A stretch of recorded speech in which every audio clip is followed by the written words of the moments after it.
Lake Peigneur, the swirling vortex of doom. Article, written by Alan Bellows, the link to the original article in the description.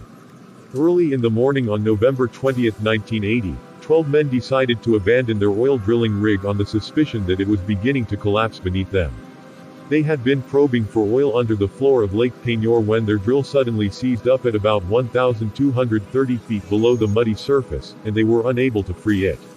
In their attempts to work the drill loose, which is normally fairly easy at that shallow depth, the men heard a series of loud pops, just before the rig tilted precariously towards the water.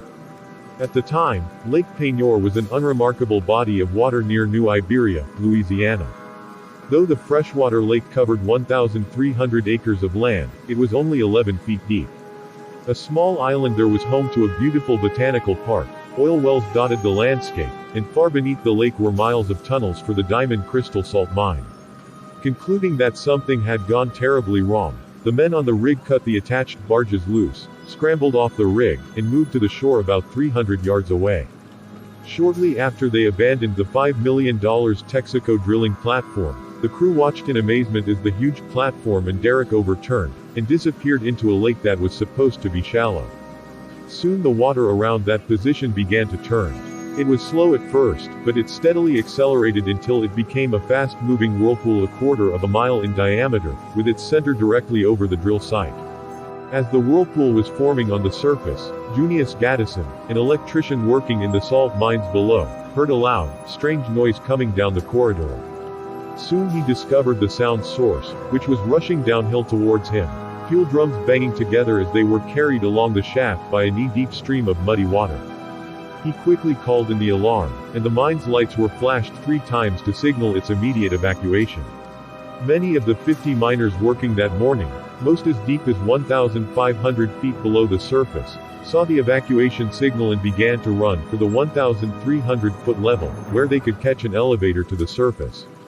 However, when they reached the 3rd level, they were blocked by deep water. Clearly, the salt dome which contained the mine had been penetrated by the drill crew on the lake.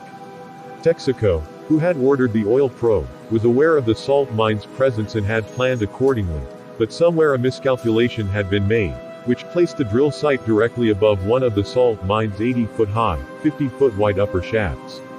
As the fresh water poured in through the original 14-inch-wide hole, it quickly dissolved the salt away, making the hole grow bigger by the second.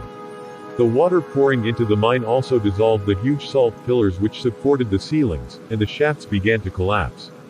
As most of the miners headed for the surface, a maintenance foreman named Randy LaSalle drove around to the remote areas of the mine which hadn't seen the evacuation signal, and warned the miners there to evacuate. The miners whose escape was slowed by water on the 3rd level used mine carts and diesel-powered vehicles to make their way up to the 1,300-foot level, where they each waited their turn to ride the slow, 8-person elevator to the surface as the mine below them filled with water.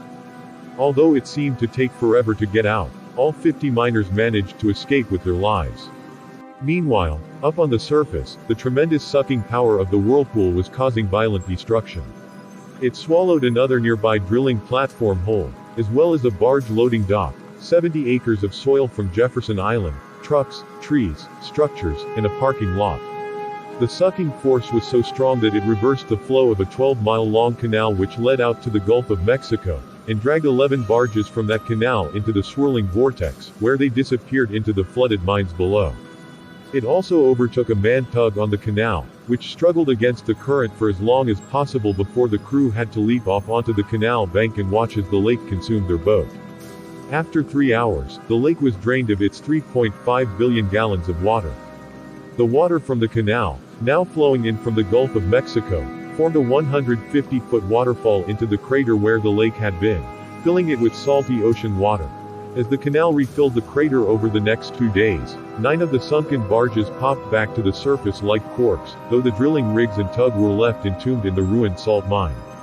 Despite the enormous destruction of property, no human life was lost in this disaster, nor were there any serious injuries. Within 2 days, what had previously been an 11-foot-deep freshwater body was replaced with a 1,300-foot-deep saltwater lake.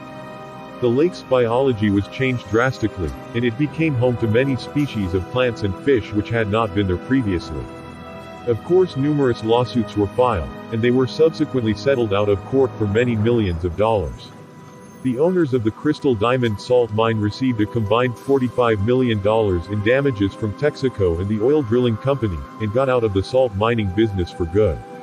No official blame for the miscalculation was ever decided, because all of the evidence was sucked down the drain, but the story described here is the generally accepted theory of what caused this massive disaster.